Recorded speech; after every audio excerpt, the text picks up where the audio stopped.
Hi, everypony. You guys might remember me from yesterday. I did a bartending panel. Today, and this is actually the result of another Twitter poll that I did, where I asked folks what types of panels they wanted me to do. And they had the survey gave me three responses. They wanted me to do another bartending panel with more of a focus on making alcohol. And they wanted me to do something with my friend Fiora. And then they wanted me to do a panel on small space gardening. Hi! Oh, crikey, it's Sad Doggo. The focus of this panel is not just gardening, because if you have a plot of land, you can grow plants. The focus of this is more of urban gardening, where you can grow plants and possibly grow them in your apartment or in a small space and have it still be very rewarding for you. The object of this panel is to inspire you slightly to get a little creative with the space that you live in. I don't care if you have 300 square foot, like a room to yourself, or a 1,000 square foot apartment with a halfway decent patio. Either way, the idea this is to help you get those creative juices flowing and figure out how to best use that space, and for you to actually also understand that anyone can grow plants. And I'll explain what I mean by that in a bit. Let me pull up my panel here. I have too many windows on this little thing. So this is Embracing Your Inner Fluttershy, small space gardening. Any plants can be grown anywhere. Plants, like if you buy a packet of seeds and it says, oh, you have to grow it a certain way, I can guarantee you the plants don't understand that. They will grow as long as the environment is right for them. Anyone can grow plants. I had a black thumb. For years, I insisted I couldn't grow plants. Guess what? I now grow about 50% of the veggies I eat on a regular basis in my little 5x9 patio. It's insane, but that's kind of what inspired this, is the stuff I learned while doing that. And there's a kind of plant for everyone. There's a plant for those who forget to water. There's a plant for those people who dote over their plants, who stress over them. There's a plant for the person who just wants something pretty to decorate their apartment with. There is something for everyone in this panel. And I hope you guys get a lot out of this, because this is actually one of those things. Anyone who knows me knows that I pick up passions. I pick up passions and I pick up hobbies. And so I amass knowledge, and I'm hoping that that passion will translate to you guys. Who am I and what's my experience? Well, I'm Diamondia Doodle. I'm also Sophie. I'm one of the people who helped found BABSCon. I'm still BABSCon staff. I live in a second-story apartment with a 5x9 patio as my primary growing space. I had trouble growing and keeping cactuses. I had trouble keeping air plants. I can't grow a chia pet. Like, straight up, chia pet's the easiest thing in the world. You put the thing in water, you let it soak for a while, and then you spread the paste over it, and the plants grow. I can't grow chia pet plants. But this time last year, when roughly this time last year, when the world shut down due to COVID, I started trying to keep myself from being bored. And as you guys know, I'm a brewer. I make alcohol. I age stuff.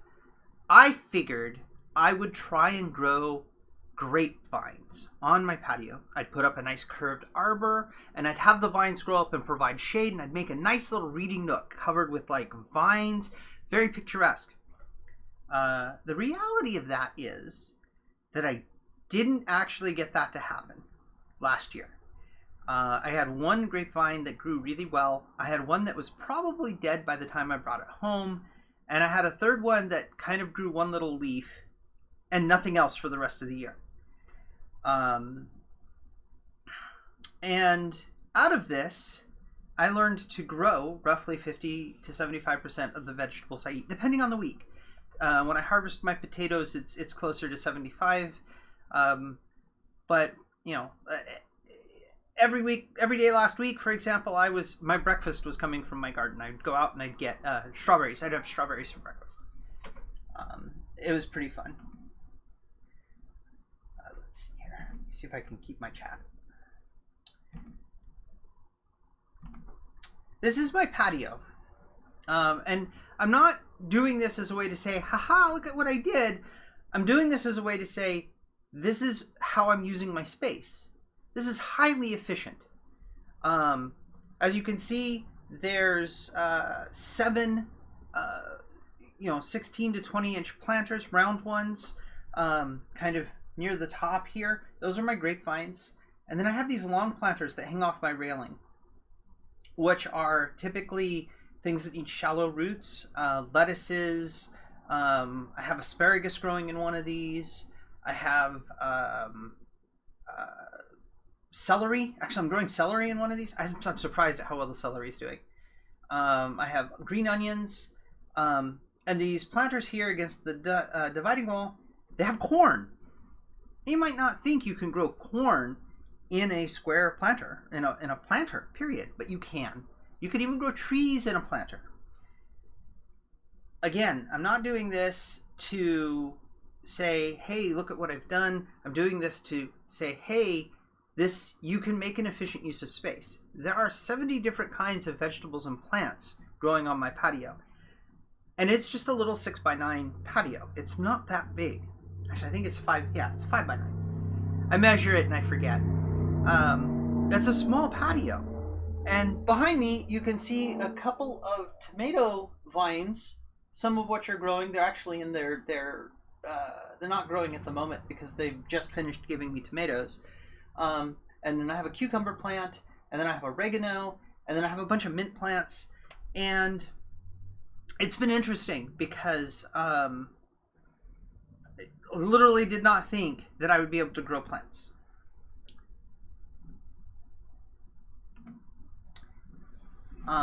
So what are we exactly talking about? This panel is about growing plants in small spaces.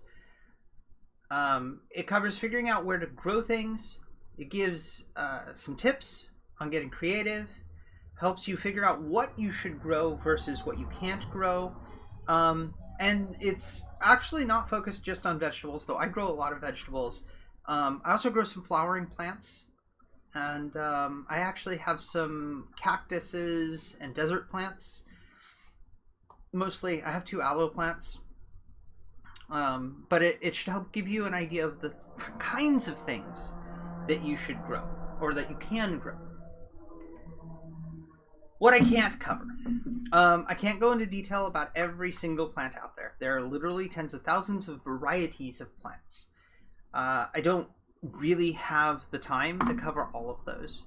I tend to grow a lot of rare plants, rare vegetables, stuff from, there's a company called Baker Creek, and they do a lot of rare and unusual plants, and I tend to get them from there. I can't cover everything about irrigation systems. Some people have space to set up an irrigation system, some people don't. It certainly takes the guesswork out of watering. I actually don't have time to cover that because there's so many different ways you can irrigate a plant setup. I use a pail. I have actually a watering can. It's the cheapest watering can I could find, and it works perfectly fine. The plants don't care as long as they get their water on time. I can't really get into specifics on aeroponics and hydroponics. I have tried both. I will be giving a definition of what they are later and the advantages and disadvantages of them. And I can't really talk about specific nutrient levels needed per plant because, again, there's tens of thousands, if not more, plants in the world, and they all need a little bit different nutrients. Root vegetables, for example, don't need as much nitrogen, whereas something like tomatoes you need nitrogen while they're growing, and then for the actual tomatoes, you need phosphorus and potassium and calcium and water. So, there's a lot to unpack there. I can't cover all of that. I just can't. I don't have the time. I can give some guidelines. Generally, you want, I have a couple of fertilizers I can recommend, but if you're looking to grow like a prized orchid or something like that, I can't really give you that information, partially because I don't know about prized orchids, but also because there's just so many different nutrients and ways to approach that. Ooh, hold on. Apparently I had a connection burp. I apologize for that. I don't know how far back it was, but there's more than one way to grow a plant is where I was at. There's container gardening. Tends to be higher maintenance. Most people will be doing container gardening from this.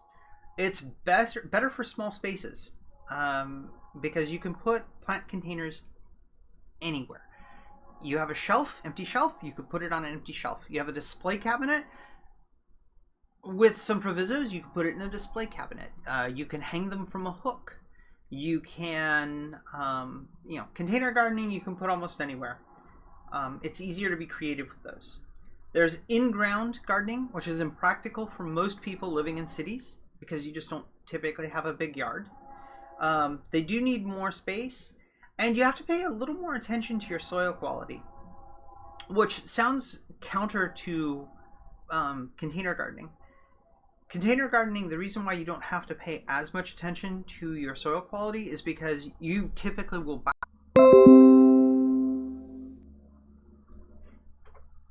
Give me a moment.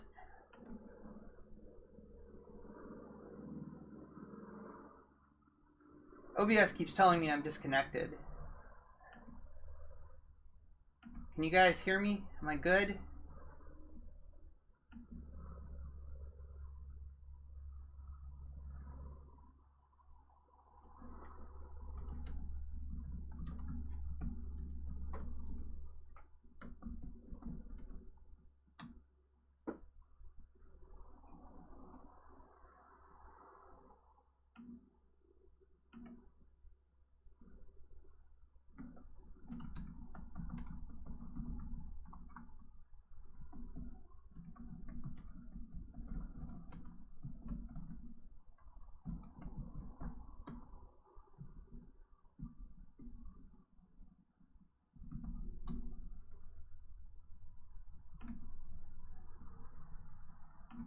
Well, I get an answer.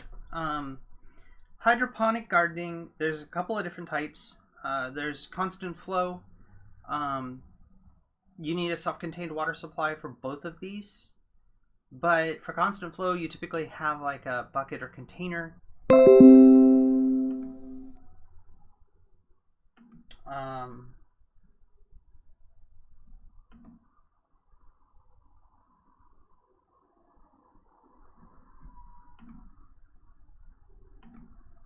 If you have a container with a plant in it, and you have that mostly full of water,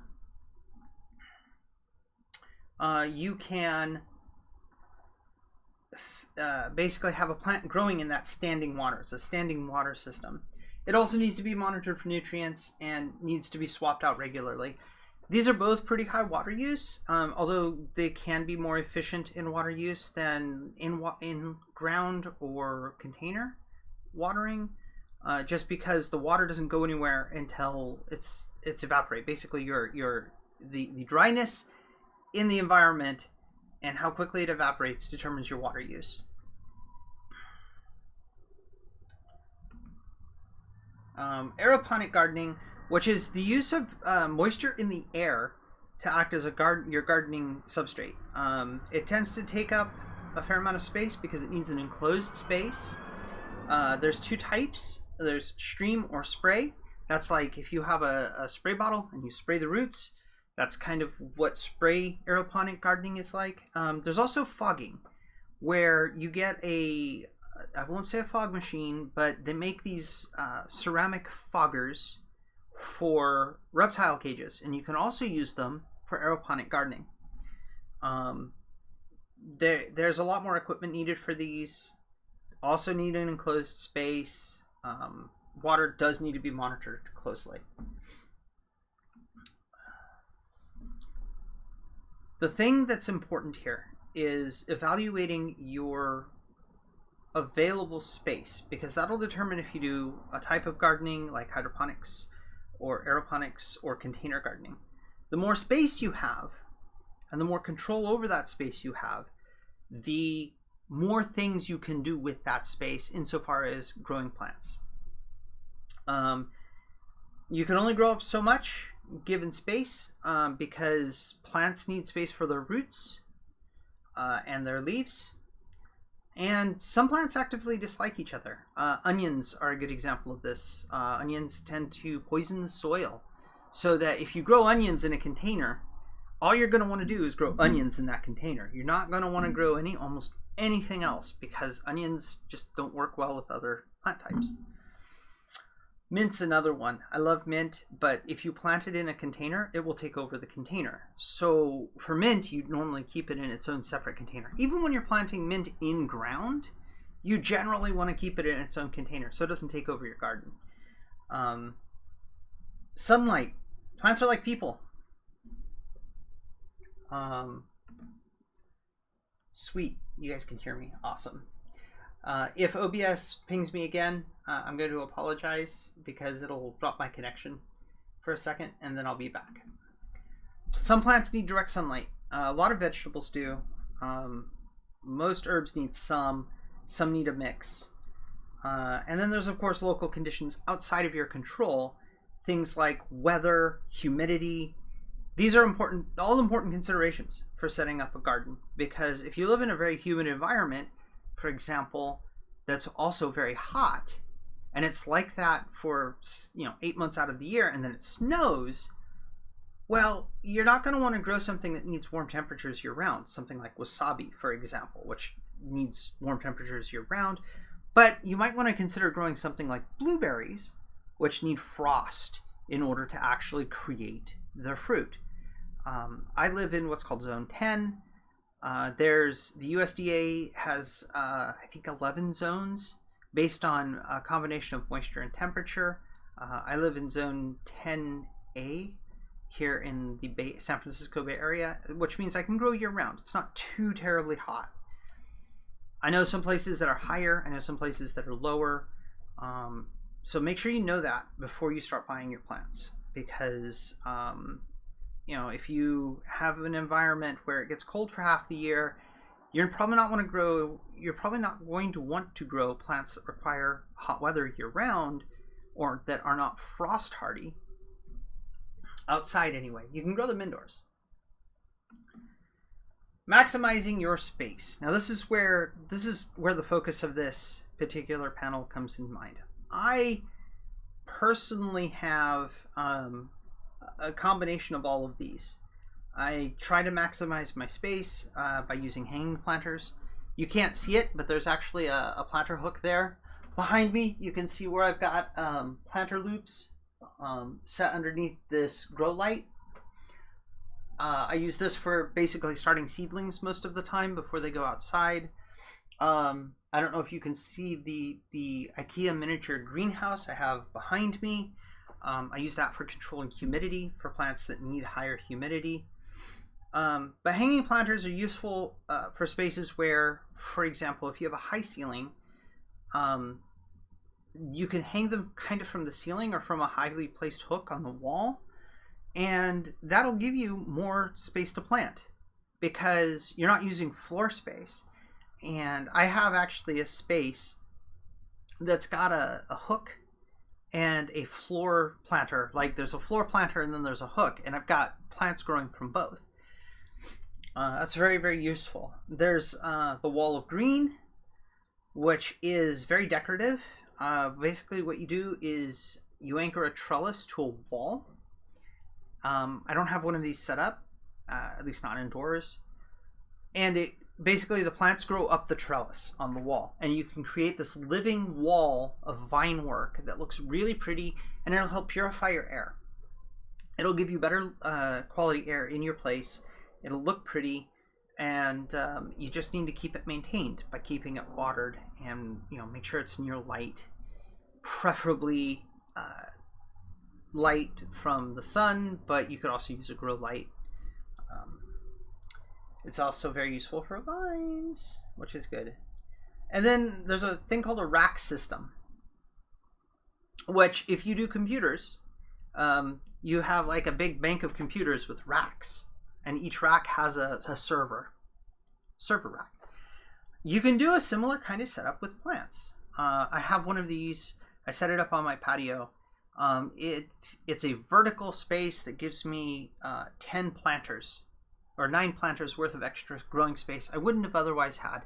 It's not very pretty. It's not very decorative, but it's cheaply done. You can do it with PVC and steel piping, and it looks okay, and it grows plants very well, and it's actually where my strawberries are growing right now. There's strawberry planters that do a very similar thing.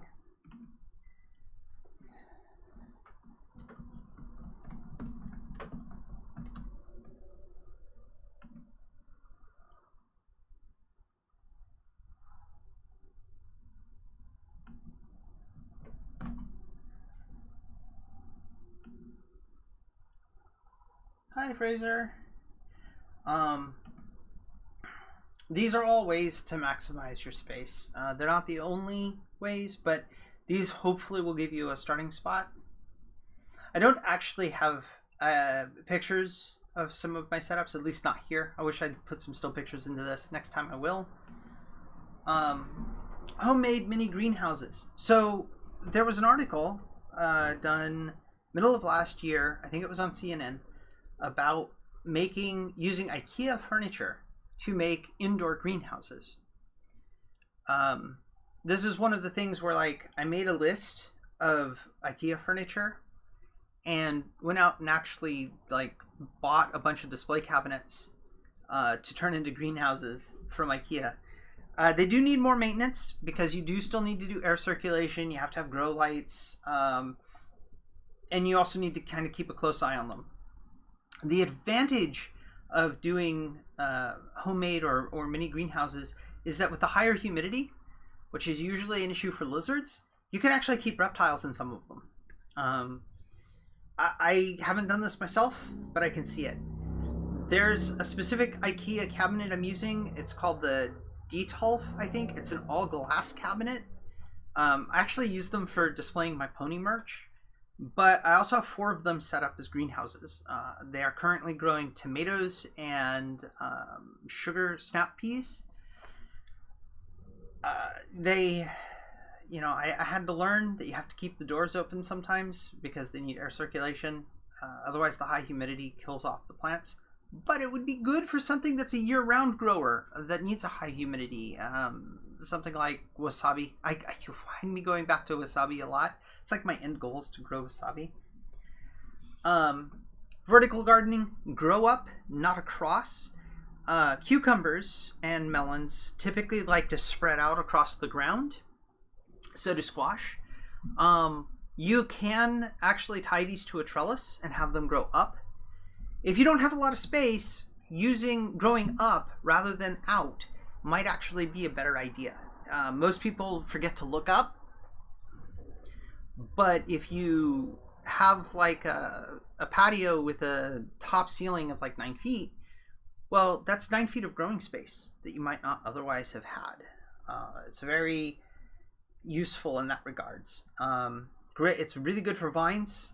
Tomatoes, peas grow up typically, and when you set it up right, it could be really decorative. Like you could have pony merch and pony things like on the vertical growing space. That looks pretty neat. I actually have ponies in my planters outside in my garden, watching over my plants. It's kind of cute, and I'm the only one who sees the garden, so I don't have to be embarrassed. Not that I am about my love of ponies. I wear pony shirts all the time, but some people might. Companion planting. This is actually how I get 70 species of plants on my patio. There are plants that actually like each other, that help each other grow. Peas are a good example of this. They actually put nitrogen into the soil where they're growing. They're what's called a nitrogen fixer. And in fact, I've noticed any planter that I've had peas in, anything I plant in there after the peas have grown grows better. Basil and tomatoes tend to grow really, really well together. So you can put those two together perfectly fine. There are flowering plants that grow really well together. Nastrum, for example, is a flowering plant species that folks use to attract pollinators, but it also goes really well with other types of plants, other vegetables and other flowering plants. But it requires some research because, like onions, there are things that don't grow well together. Ideally, you want them to have a similar moisture requirement. So, for example, basil and tomatoes have a similar moisture requirement. They work well together, whereas oregano maybe doesn't need as much. And so if you have it in with tomatoes and you need to water those tomatoes a lot, the basil will drown, will just die. So you want to combine plants with similar watering requirements that work well together.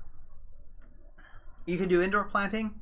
For the most part, you'll need grow lights unless you have a lot of windows. This is actually the way I grow my cherry tomatoes. I grow them indoors. 2 months out of the year, I have like piles of cherry tomatoes. A lot of people will want indoor plants. So what you really want to do if you're growing plants indoors is you want to put them either near a window or have a plant type that doesn't need a lot of sunlight. Stuff that grows in partial shade is really good. Stuff that grows in full shade is really good. High humidity plants you should probably put on a shelf in your bathroom. But you can passively grow a lot of interesting plants inside. Outdoor planting, it's subject to outdoor weather. Like, if it's sunny, it's sunny, and you have, need to water it more. If it rains a lot, you're subject to that.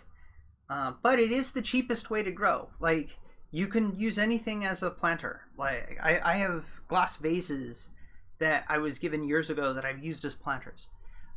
For a while, I was growing tomatoes in like plastic bottles that I cut in half. It doesn't need a lot of equipment to grow outdoors. You just need to know what the weather is. Kinds of plants. So part of knowing what you can do in an enclosed space, this is kind of like the difference between plants growing in everfree forest and plants growing like on a patio in Ponyville, is understanding what the weather's like and understanding what type of plant it is you're growing. There are three, broadly speaking, types of plants. There's annuals, which bloom once a year and grow in only a given part of the year. There's biannuals, which grow or bloom or effectively grow twice a year. Like, typically you see this with plants that are good in the spring and the fall. And then perennials grow all the time. My tomato plants grow all the time. My corn only grows during the summer. There are flowering plants that are the same way. There are some types of orchids that only bloom once a year for like a week. It's crazy. But plants are like that.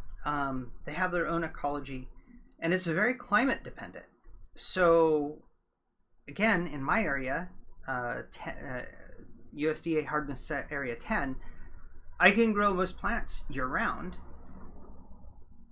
In some places like in the Midwest that might be a 6 or a 7, you might only be able to grow plants for like 8 months out of the year, and then you have snow, or it's too cold, or it's too wet.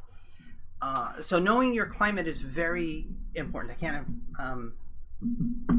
can't insist on that enough. Like, know your climate. Know how much sun hits your patio. Succulents, which are cactuses, desert plants. They're great for low water environments. They're very easy to care for. Aloe falls into this. Aloe is a great medicinal plant to have at home. It's also good at purifying the air. And it is relatively easy to care for. Just don't overwater it. Don't be me. I overwatered my succulents and I killed them all off at one point. So, then there's another plant that I get asked about. I was asked about this yesterday on the Barkcast. Carnivorous plants. And these are plants that eat bugs. There's two types. There's Venus flytraps and there's pitcher plants. And they both function very differently. Pitcher plants have what looks like a glass that has like a fluid in the bottom. And it smells like something that bugs want to climb into. And bugs climb into it and they get stuck. And then the plant digests them. Venus flytraps, everyone knows what those look like. You've probably seen cartoon versions of them on My Little Pony. You've probably seen cartoon versions of them on other things. The look of Audrey in Little Shop of Horrors was kind of inspired by Venus flytrap. They have these flat leaves and a bug lands on them and they close. And they digest the bug that way. They do well in very, very specific environments. They typically need a tropical environment, which is warm and high humidity and lots of bugs. So they don't do well in most of the United States. I think they do very well in Florida, but I've never had any luck growing them here. So if anyone has any luck growing them here, let me know. Let me know what your secret is. There's root vegetables. There's berries. Root vegetables need nitrogen. You can grow potatoes in bags. You can actually grow potatoes almost in anything. As I found out, they tend to be heavy feeders. They like lots of nutrients. You have berries. There's many different kinds of berries. Blackberries, raspberries can be highly invasive. Blueberries need frost and cold weather. Some can grow out of control. Some others are hard to cultivate. I've had one hell of a time getting strawberries to grow. I can't grow blueberries. I actually tried growing blueberries. But on the other hand, like goji berries apparently are hard to eliminate. So it just depends. Tomatoes, which I've talked about extensively, they love climbing. They're great for a wall of green. They need a lot of water. Cucumbers and melons don't normally climb, but they can benefit from vertical gardening. Lettuce, celery, and asparagus and onions, they all need lots of water, except for possibly onions. But they grow very well in long, low planters. You have flowering plants, which we talked about. They tend to be more environmentally sensitive. They make for a very pretty garden, and they can trigger allergies. There's some plants that I probably didn't cover.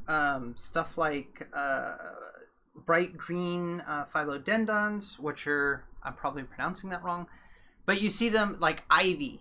You'll see them growing out of potted plants. They're very pretty, but they can take over a planter very effectively.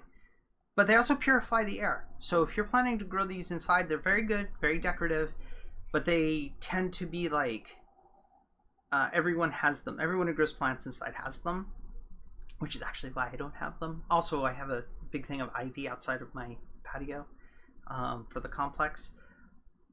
But they can be really good for purifying your air. They'll help you breathe easier if you have breathing issues. They'll liven up a place. Very, very handy. Where to get plants from? I get asked this. I actually was asked where I get some of my sugar peas from at one point, relatively recently, because I grow purple sugar peas. They're called King Tut sugar peas, and I get them from a seed catalog. But you can get plants from almost anywhere. Grocery store, you can get green onions. If you put green onions in water, like the bulb in water, they will grow roots, and then you can plant them in soil. Potatoes, my entire potato stock comes from grocery stores. I mostly grow royal purple, but I also have some red potatoes and some golden delicious potatoes. Lettuce, you can grow the base of lettuce. If you're relatively careful, it'll grow into new lettuce head. Herbs, you can actually buy live herbs at most grocery stores now. You can sometimes get like tomatoes on the vine, and if you're very good and very careful, you can sometimes get that vine to grow, and then you have a tomato plant. Likewise with grapes. The sprue that grapes are on can sometimes be rooted. Takes a lot of work. I've never been able to successfully do it myself, but I hear tale of people who are able to do it. Seed companies. I use Baker Creek, but I've also ordered from other places. They can be hard to grow from, though. I've never successfully grown mint from a seed, for example. But it is a good way to get a wider variety of plants. Etsy.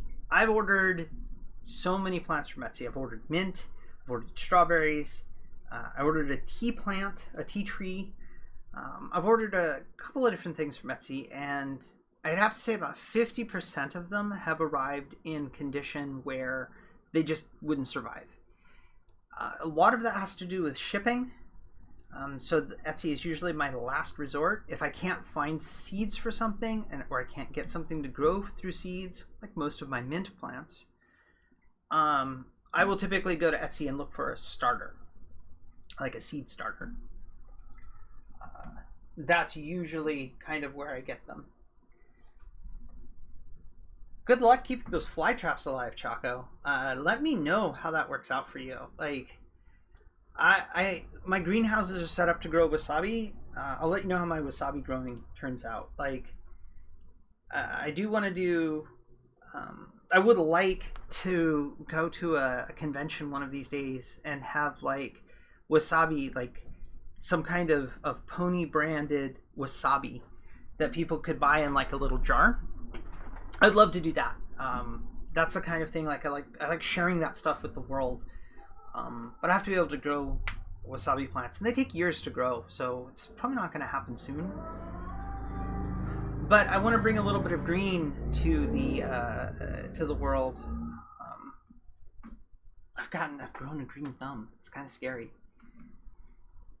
You can get plants from hardware stores or garden nurseries. Hardware stores are probably not the best place because a lot of times, especially in big box hardware stores, unless they have a really knowledgeable plant guy on staff, and I know a few that do,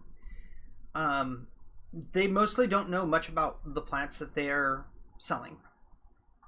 They just know it's a product that's got a SKU, and people buy it or don't, or return it or don't. Garden nurseries typically have a really big selection, but it's highly seasonal. Both are actually pretty highly seasonal. Right now, if I go to a nursery, I might not be able to get grapevines, but if I go to a hardware store, for example, they might be selling blueberry plants now. I know they'll sell tomato plants because like they almost have tomato plants year round. It's stupid. And then there's live plants websites. My grapevines were mostly bought online from a company that just does nothing but grapevines. Much like Etsy, though, shipping can kill plants. I only buy certain plants this way just because the shipping can be very stressful for them and they don't always survive. You might have to wait for plants to be in season. I actually ordered my grapevines in March of last year, and they only sent me the grapevines I ordered in January. So they have to be in season for them to ship them, or in the right kind of season for the grow cycle. But there's an advantage here. There are specialty websites for specific types of plants. Like there's a place called Pepper Lovers, which deals with nothing but peppers. Hot peppers, sweet peppers, habaneros, jalapenos, portobellos, bell, mini bell. I can go on. There's like hundreds. I think there's over thousands of different types of peppers. There's Lycia, there's ornamental, there's but there's a website devoted to just growing those. There's a company that only deals with wasabi plants, which I've been reading a lot about. There's a couple of wineries or places that grow grapevines only. There's a couple of websites devoted to tomatoes. I didn't know how many different types of tomatoes there actually are in the world. There's like hundreds. I just, it's mind-boggling. I always thought that you had Roma, beefsteak, and cherry, and nothing else. And the truth is that there's more than just those three. It's the same for every plant. There's more than just one or two brands. More than one or two varieties. Noteworthy plants. These are plants that actually do really, really well in almost any environment. I grow most of these myself. I think the only one I don't grow is... Well, I don't grow turmeric at the moment. Little gem lettuce. Little gem lettuce is cute. It grows to be about 6 inches high, so, you know, maybe about that high, and it's one little head. It's perfect for making a single salad out of. Like, I can't tell you how excited I am to have little gem lettuce growing in my garden, because I can harvest it just like one head, and that's a salad. I recently made salads out of this, radishes, carrots, and strawberries, all from my garden. It was like super exciting moment. I posted it on an Imager, made a big story about it. It's great. There's tiny Tim tomato plants and red robin tomato plants. They both need similar environments. They only grow to be like 6 inches tall, but they produce cherry tomatoes like crazy. They're great for a small space. If you want some fresh cherry tomatoes, you can grow them in a 6-inch pot. You can grow them indoors. You can just put them under a grow light, or even have them just someplace in your kitchen, and you'll have tomatoes almost any time you want them. There's a type of pea called a tiny Tim Pea plant. It's the same thing. It's a small pea plant. It produces rapidly. It creates a lot of little pea pods. I planted some outside. They were planted 2 weeks ago, and they're about to start producing pea pods. They're a sugar pea. They're great for cooking, great for putting in salads, great for eating straight off the plant. But they don't need a lot of space because they're like, you know, really short. Italian scallions. These are nice. They're kind of an onion flavor, but one or two of them will constantly grow. So you can trim it back and it'll grow again. And you can trim it back and it'll grow again. I've had to trim mine 3 times in the last month because it keeps overgrowing the planter it's in. They're great for a small place. They're great if you do a lot of cooking with onions. They make a good additive to salads, soups, what have you. You have green onions. You can buy these in the store. They grow like crazy too. They're kind of like scallions in that regard. You can grow a couple, like 2 or 3 of them in a single 6-inch pot. Don't need a lot of space for those. Ginger and turmeric. You can buy these roots at a grocery store, put them in water for a little bit, and then plant them in soil. And if it's warm enough, they will grow. You give them like a year and they'll have a root system, and you can harvest them, and you have fresh ginger and fresh turmeric for as long as you want to keep that plant growing. They're very good at reproducing. They're very good at being maintained, but you'll want a larger pot for them because you are harvesting the root more than the greenery above ground. And so you want it to have a really good root system. Horseradish is the same way, but horseradish will grow almost anywhere. The nice thing about horseradish, ginger, and turmeric is that you can put them all in the same planter. Horseradish tends to grow deep. Turmeric and ginger tend to be not as deep, and so they don't actually compete with each other for nutrients. That's another example of companion planting. It actually works out pretty well. Radishes will grow in a small container. I grow breakfast radishes. I eat them about once a week.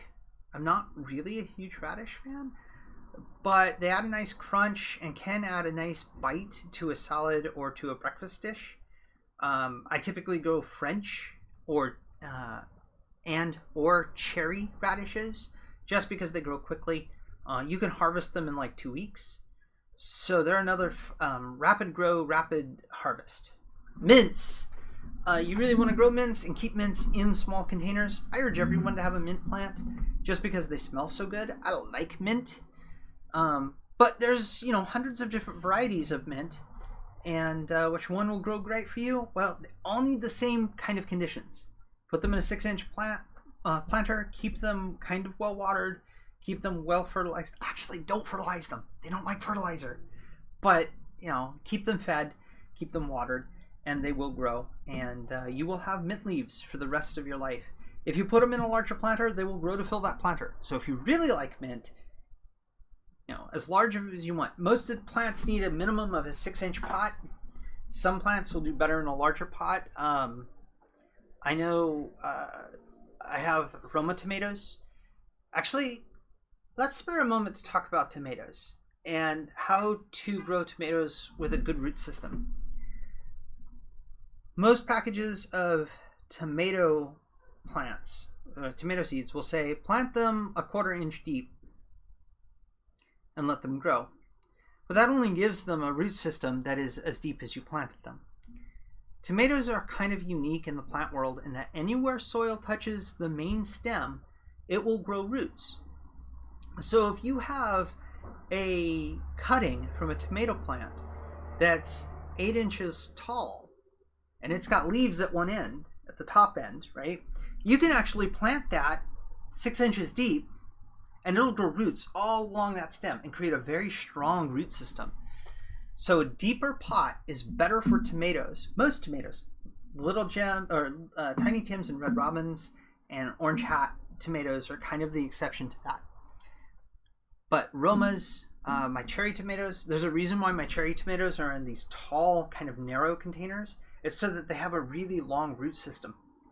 It works really well for absorbing nutrients, and you'll get a more productive tomato plant out of that. Again, grow up, not out. Common mistakes. These are my mistakes. You can water plants too much or too little. Too little is usually, it's usually feast or famine for most people. You can over or under fertilize. Ooh, typo. Over or under fertilizing. If you have the nutrients, certain nutrients can cause root burn, which will kill or hurt plants. Not keeping them at proper temperatures. You can actually kind of get around hot spells by watering the plants more. Cold snaps, not so much. Plants don't like it if they're below a certain temperature. Some plants are frost hardy. On the packages, it'll usually tell you. Or if it's in a pot and it's outside, you can bring it indoors. Poor or depleted soil. For container gardeners, this is actually the big problem. Plants use nutrients. They leach nutrients out of the soil in order to feed themselves.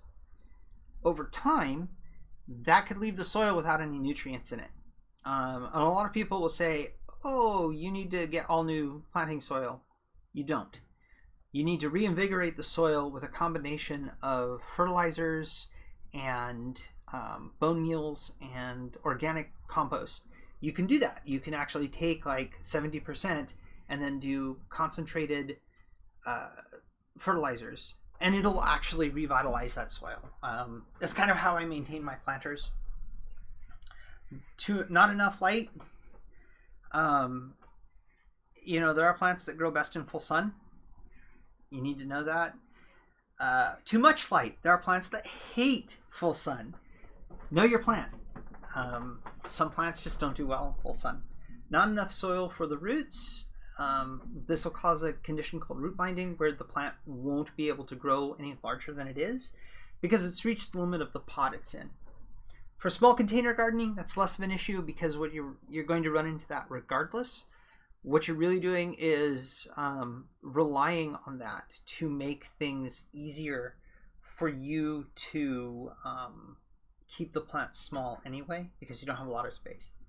Pruning too much or not enough. I'm guilty of this. I don't prune my plants nearly enough. They grow out of control, and then I don't get as much of a harvest from them. My cherry tomato plant is like this. I should have actually been pruning it back since it was small in order to keep the formation of the cherry tomatoes localized and tight and close, and that would have made things a lot easier. I didn't expect the cherry tomato plant to survive, I'll be honest. So I didn't really pay as much attention to pruning as I possibly could. On the other hand, I've over pruned some of my pepper plants in the past and they've died off. So I would research grapevines as an example. You can prune back 90% of their growth and they're fine. Other plants you don't even want to touch. You don't even want to touch them with pruning shears because they won't survive. Let me go and check chat here real quick. No questions, no stuff. Let's see here. 121. I think I end at 2. Yes, I end at 2. I'm almost done, actually. If you have questions or comments, let me know. I can be reached at my email address. This is actually, this little slideshow is my patio. It's pictures taken at day and nighttime, just to show you guys what can be done. It's not even recent pictures, because like everything is in bloom and green and large right now. It's amazing. And I started this without knowing anything at all about gardening, really. So I'm super impressed at how I've been able to do. I see that the viewing figures have dropped. I'm sorry. Plant growing isn't like a super pony related thing, not directly anyway. But I try to keep things entertaining for you guys. I want to cover a few things that might help you guys grow plants at home. This little spike is available through Ikea. I have one in most of my plants. As you can see, it flashes blue. Actually, I don't know if you guys can see that. This helps monitor water levels in plants. Lets you know when you need to water it. It's got 3 settings: light watering, medium watering, and heavy watering. They're about $4. I don't know of any other company. I don't know of a single other company that makes something like this that's not like $30 a piece. So these are actually a good deal. They're cheap. As a result, I have them in most of my planters. This one actually comes from one of my tomato planters. It's very handy. I recommend them. There's various fertilizers for vegetables and water storing crystals and that kind of thing. Also very handy, very useful. I use the Miracle Grow water storing crystals for my plants that need a lot of extra moisture because my environment's kind of dry. Anyway, this is all stuff that you guys can pick up. If anyone has questions for me, I'm here. I can I can answer almost any question you want to throw at me. I wish plants took care of themselves like they do in Everfree Forest, but sometimes they don't. Trying to think, what else do I have? I kind of got through that that slideshow pretty quick. There's an article I read actually yesterday, which is why I don't have a slide for it, about why you would want to grow plants. Apparently having plants in your living spaces and in your environment actually helps decrease your stress levels. It also helps your longevity and your health. They did a study in some cities, and they discovered that neighborhoods that had trees that formed a canopy over the neighborhood, like trees mounted along the roadway, actually had less crime and less deaths related to stress and a bunch of other things, which was really interesting to me because you wouldn't think that plants can make that big of a difference, but I guess a friendly, not stressful environment actually helps people cope better and be less violent. So that's kind of interesting to me. That was an interesting study. There are certain plants that have been shown to reduce toxins in the air, which help people breathe, helps people deal with asthma and the like kind of health issues. Was also kind of interesting to me. There are studies that have shown that having plants actually helps create a greener environment because you're cutting down on toxins in the air, and you're actually putting oxygen back out into the air, which helps deal with global warming, which is kind of interesting. In my case, I'm dealing with food waste. I grow most of my veggies, so I'm controlling my food waste. I don't order as many veggies as I used to because I don't have to.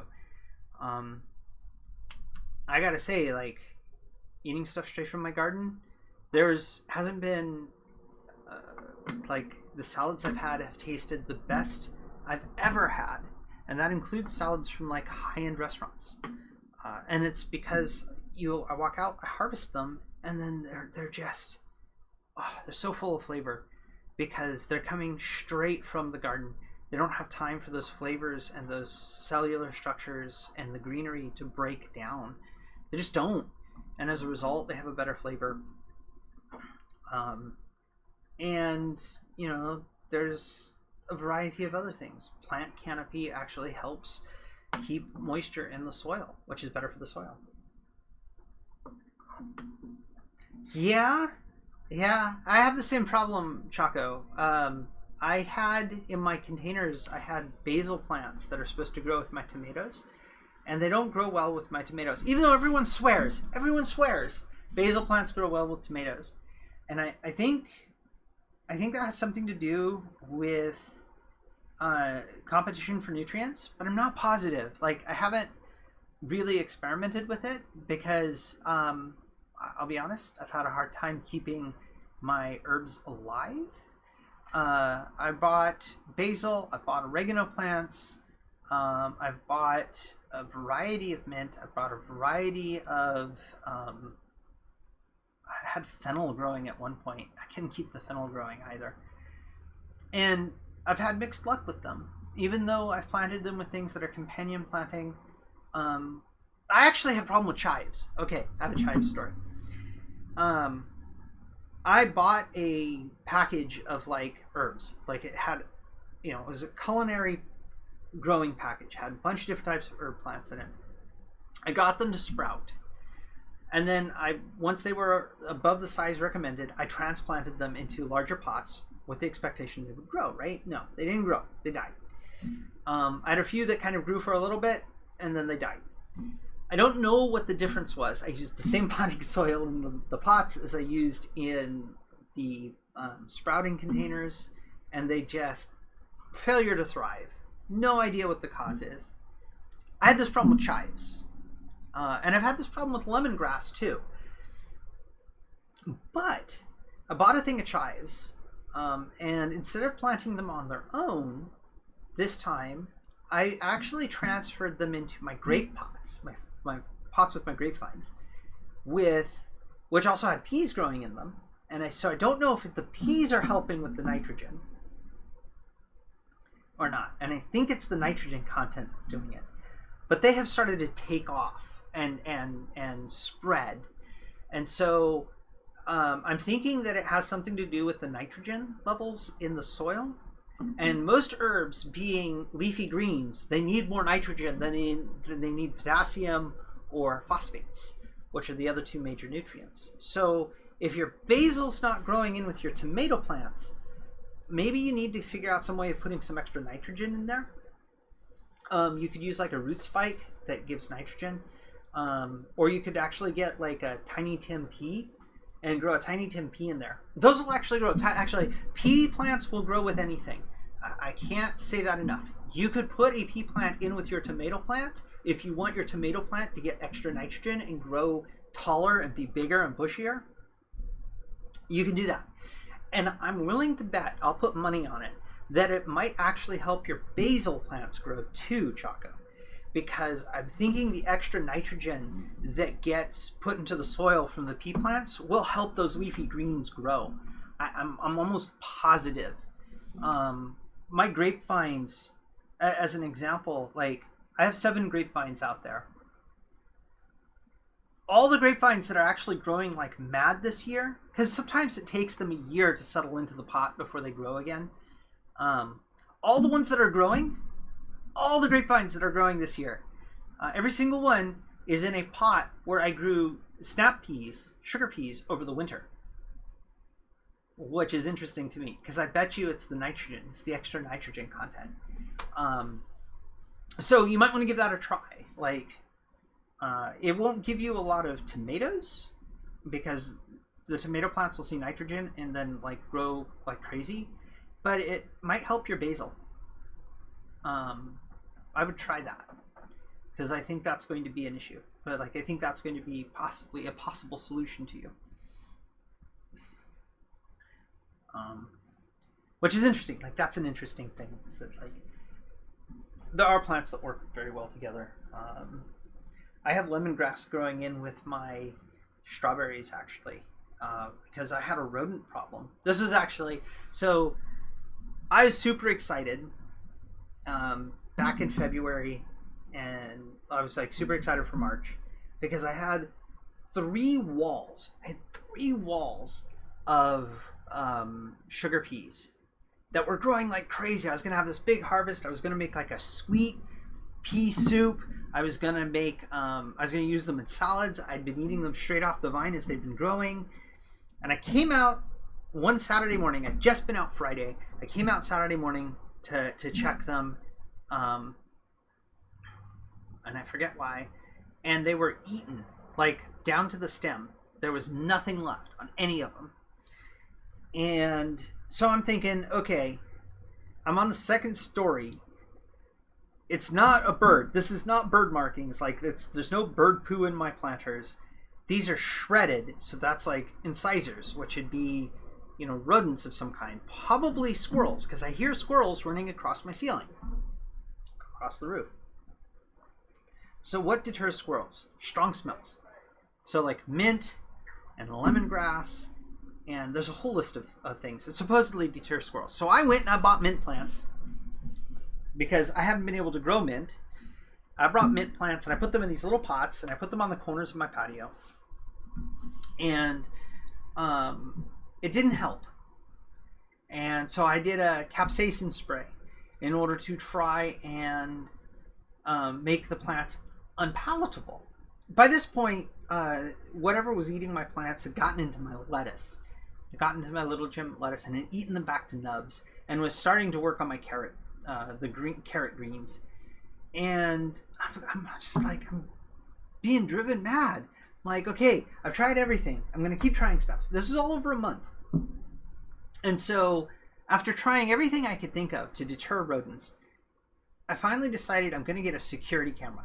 I don't need a security camera in my complex. Like, my neighbors are great people. The complex looks out for its residents. I've never had a problem. Like, I've never had packages stolen off my patio. Like, nothing like that. Like, it's all been really good. Like, my patio, my complex is really good. And I'm very pleased living here. But like, so I don't need a security camera. So I'd buy a security camera, a wireless security camera that recorded its stuff internally. And I'm thinking, okay, how, what's eating my plants?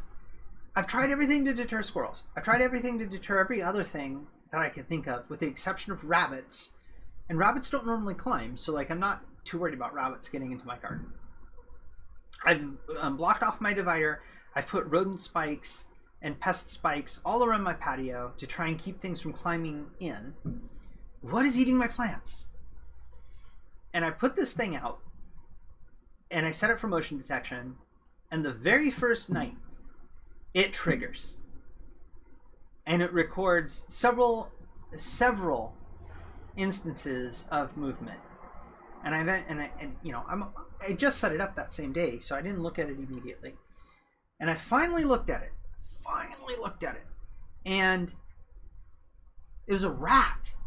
Somehow, despite me blocking everything off, a rat was coming along the roof of the complex and climbing down my arbors into my garden and eating my plant life. Just one. It was just one rat. And that one rat had eaten everything. Almost everything I had. My pea plants died. Oh, I'm so pissed. But I'm a believer in live and let live. I don't want to kill anything. I'm not a murderer. animals have every right to live as much as I do. I just need them to stay out of my food. So I put out a live catch trap. And I caught him that same night I put the trap out. Dude is not very smart. And that same night, I at midnight, not having a car, I took the live trap. I walked about 4.5 miles from my apartment, which is like the bare minimum you need to take a rat so it doesn't come back to where its hunting grounds are. And I let the thing go. And I'm thinking, okay, you're done. You're far away. You're in a park with lots of other leafy greens. You're not going to come back and pester me. 2 days later, I still had the security camera out. I'd forgotten to bring it in. 2 days later, it triggers. The little bastard was back. So I eventually had to actually fatally trap him, and dispose of him. But like, it just goes to show that like animals will get into your nice garden if you're not careful. But as a result, like, I have lemongrass growing in places that I wouldn't normally plant lemongrass and mint. I have a lot of mint plants. In fact, a lot of my mint plants came into my garden just to deal with this one problem. And it turned out to be the wrong problem I was trying to address. And I still have the security camera. It's actually not outside at the moment, but I haven't had anything nibbling on my plants.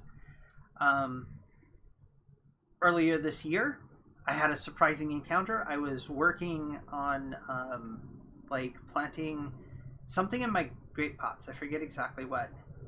No, I was working on the potato bags, because I have 5 potato bags on my patio. And I hear this sound of like this rapid thumping sound, almost like it's hard to describe. It's almost a buzz, but it's deeper than a buzz.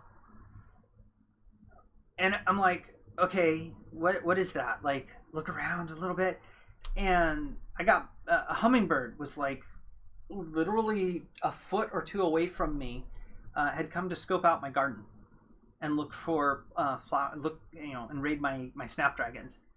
And it was like one of these things of like, I look up and there's, this far away, there's a hummingbird kind of head cocked sideways looking at me. I'm like, oh, hi, welcome to my garden. A couple of days ago, and in fact, you'll see this on my slideshow, last week, I had ladybugs move into my garden.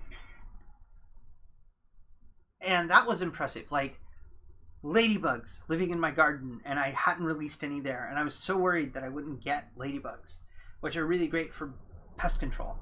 I've had bees actually start to fly through my garden, which is great for cross-pollinating things like melons and cucumbers and things.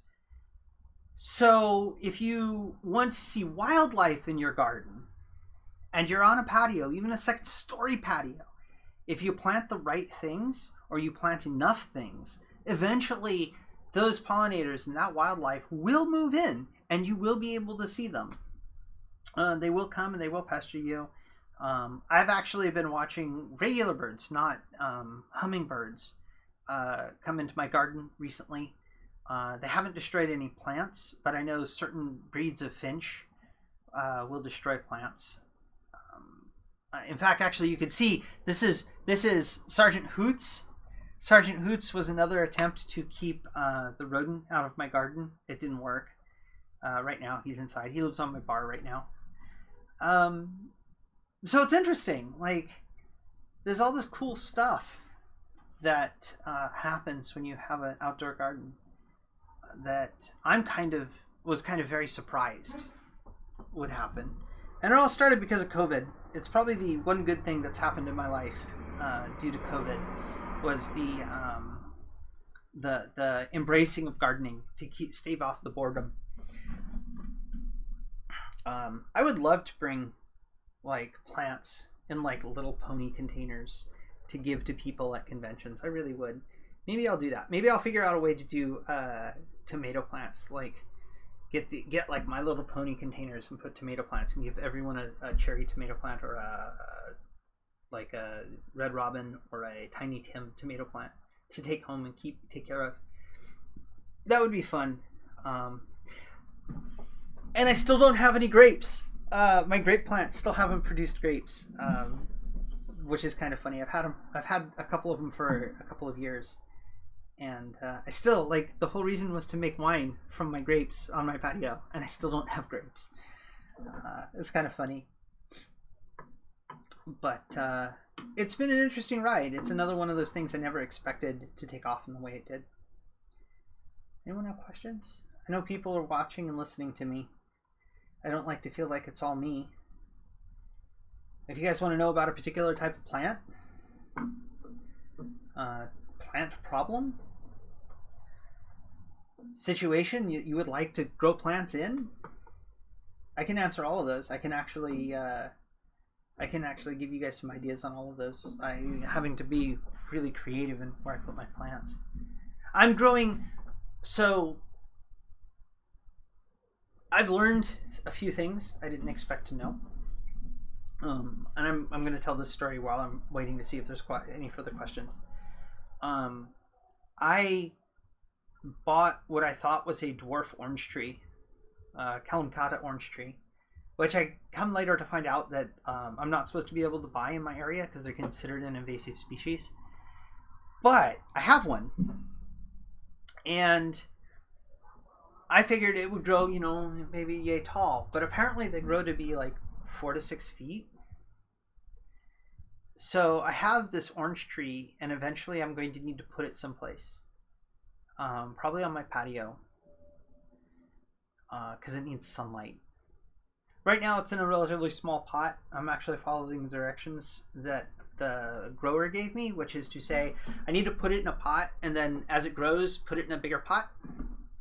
I actually have a full-size pot ready for it when it's ready. I bought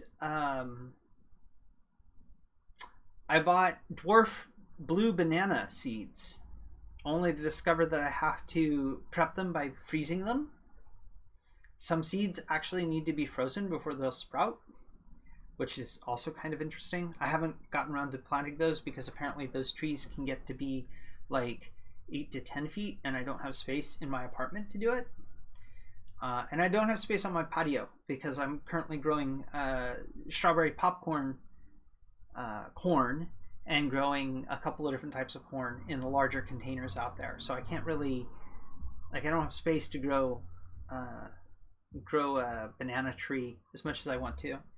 Fiora the Tank Girl plays in the D&D campaign I play in with her. Plays a species that is bird-like, and they carry around sunflower seeds and seed mixes in order for themselves to feed. That's how they live. They live off seeds.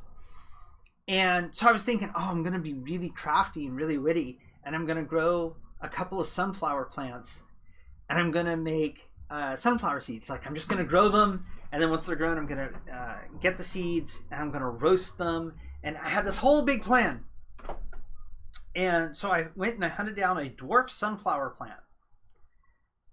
Dwarf, I think small, right? Small for sunflowers is like 12 feet. Because apparently they get to be 20 feet normally. And I'm like, okay, well, I guess I'm not growing sunflower seeds for Fiora the Tank Girl. I guess I'll just buy them unflavored and roast them myself. So I thought that was kind of neat. So let that be a lesson. Read about the plants that you're planning to plant before you plant them, because you just don't know. Some plants grow to be 8 feet tall, and you may not even know how tall 8 feet is. Like, it's one thing to read 8 feet. It's another thing to look at a wall and say, hey, that's 8 feet, So that's a thing, right? Like, that's something you should pay attention to. I just thought that was funny, though. I'm going to grow sunflower seeds. Oh, they grow to be 12 feet. Never mind. I have a package of seeds. They grow to be 12 feet. It's not going to work. What else have I grown? What else have I done? What other adventures in gardening have I had? The attack of the rodent was the big one. Being buzzed by the hummingbird was kind of cool. I haven't been able to maintain my hummingbird feeders, but then again, I haven't had a lot of hummingbirds visit my patio. I've only had that one. I have had birds dig up my seeds. That's annoying. It doesn't happen as often now as it used to, but I had a whole harvest of carrots where I went out and there's all these little holes poked where I put in the carrot seeds, and all the seeds were eaten because some enterprising bird had seen me plant them and had come along and just dug them up and ate them. And that was annoying too, because that was those were my parsnips that got eaten. What else am I growing? I'm growing some unusual things. I have a couple of different varieties of unusual carrot. I tried growing an entire planter of mixed greens, like mustard and espinote, and a few other salad greens, and they got eaten. They got eaten by aphids. And the best way to deal with aphids is neem soap, which is neem is a type of oil. Basically, they make a soap out of the oil, and then you can spray it on the plants. It smells horrible, but it's really, really good for dealing with aphids. So for a while, my entire patio smelled of that stupid oil. They ate my horseradish too. The first horseradish plant I was growing died because aphids got into it. I'm actually excited for making wasabi. I think I want to make wasabi paste for conventions and do Fluttershy brand or Discord brand wasabi paste. I think that would be kind of fun. The equivalent of making a Twilight Sparkle branded Tabasco sauce, in homage to that first episode where she drinks the punch with the Tabasco sauce. Ponies live in harmony with nature. There's no reason why we can't, no reason why we shouldn't, and no reason why you guys can't grow plants at home. There's a variety of tools you can use to make your plant care easier. You can use the biggest problem that folks have is watering. You can get these spikes. They're at Ikea. They're $5. They'll ship them to you. They'll help with watering. They flash blue when they need water, just like that. You can get water seeding crystals.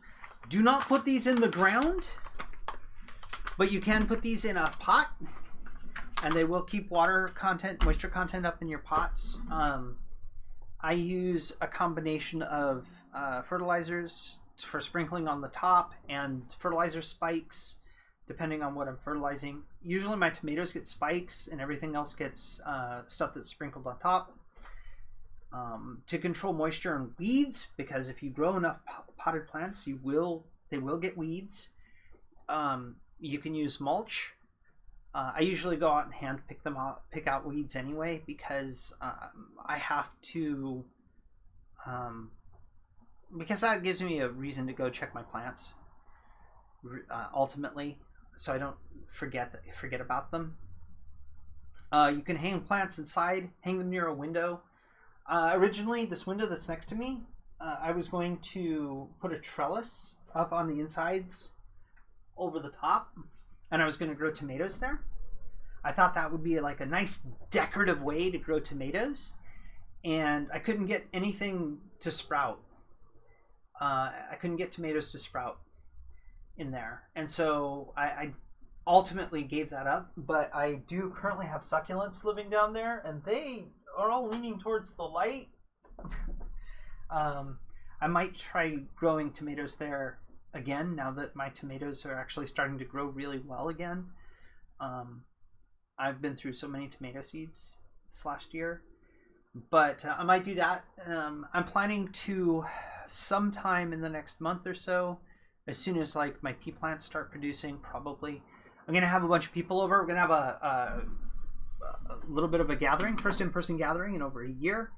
I'm gonna serve people salads, fruits of my labor over the last year, and I'm gonna feed everybody vegetables from my garden so they can all taste how fresh my garden, fresh produce actually is. It's so different than what you buy in stores. It has so much more flavor. So, you know, anyone can garden.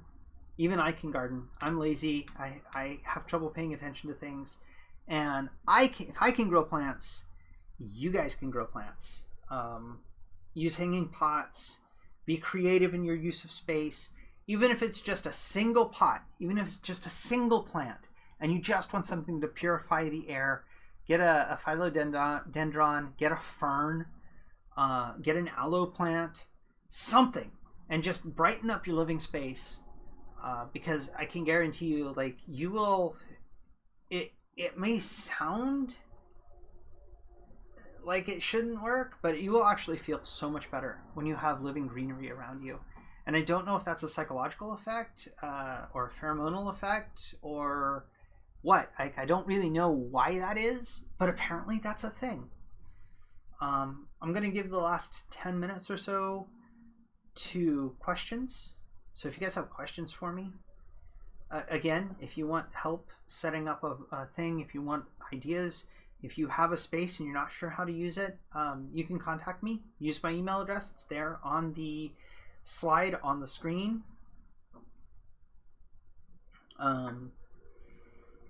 Just let me know. What's up with Fallout Equestria? I didn't know anything about it until I saw it on Twitch. Okay. Not strictly speaking directly related to my panel, but I will answer it since I know Fiora and she makes some of her money writing Fallout Equestria books. Fallout Equestria was created, I want to say sometime in 2015, but I'm not 100% positive on that because I don't follow fanfiction as much as I probably should.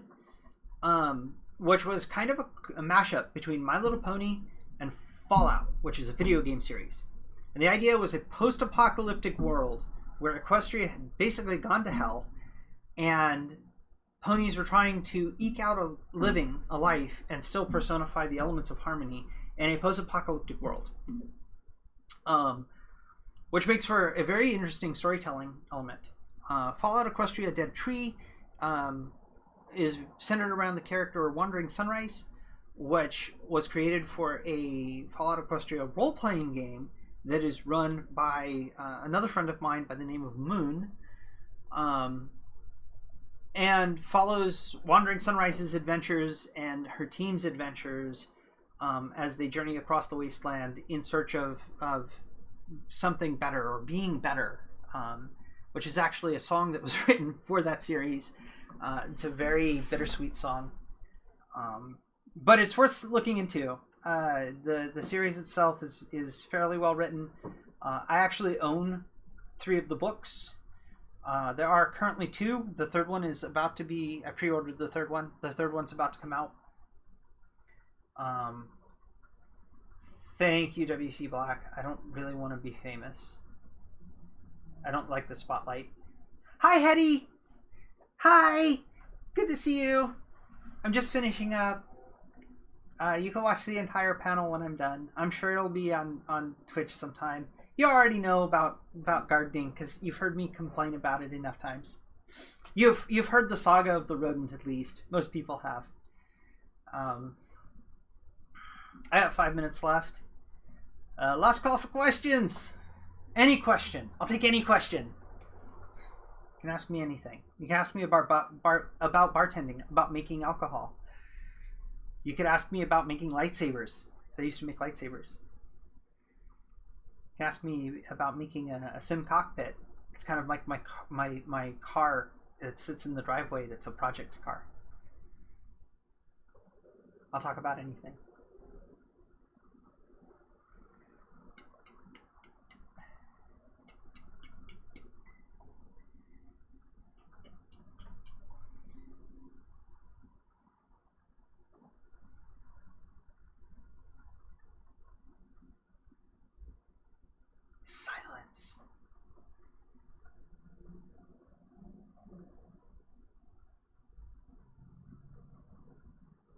Nothing?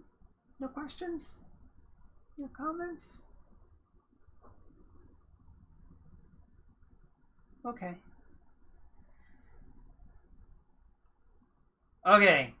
They weren't resin. First off, Hetty, they weren't resin. They're polycarbonate, which is bulletproof glass. And secondly, it only exploded on stage because it was flexed in 2 different directions at the same time. And they're not designed for that.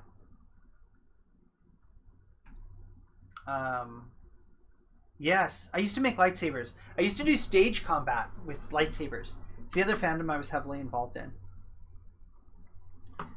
I haven't made one in a long time, but the electronics are relatively simple. I actually portray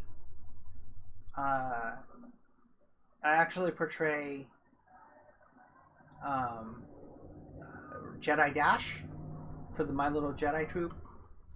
There is a delay in the stream, Hetty. I don't know how much it is. I want to say it's like 30 seconds to a minute or so.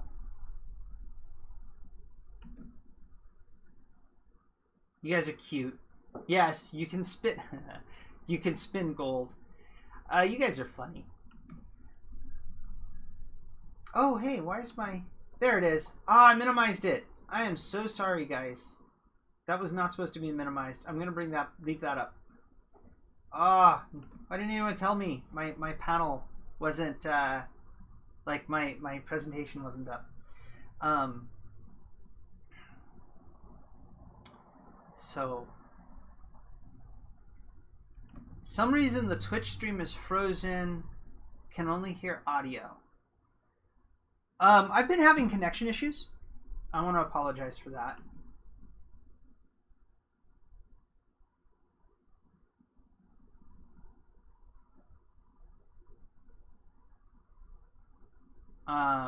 Yeah, I don't know. I can stop and restart it.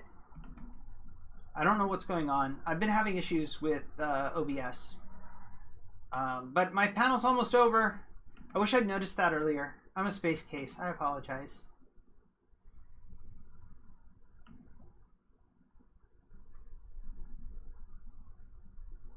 Try refreshing the page. People are saying refresh it.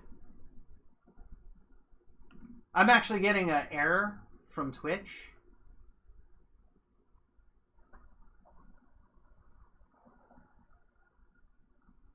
Oh, it is. Wow, it is frozen. Alright, that's probably on my end. Give me a second here. I'm going to stop and restart. Hopefully that fixed it. I'm sorry. I didn't notice.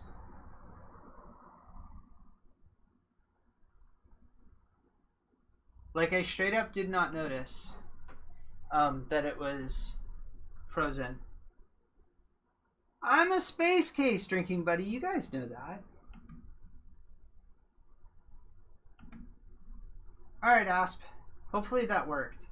I did all that work for my panels and everything, and it's just... It failed.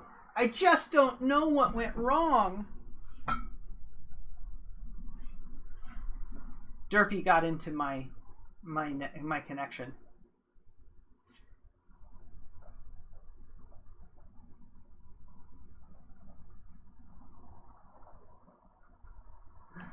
There was a network error. Please refresh. Yeah, it happens. Anyway, it is now 2 o'clock.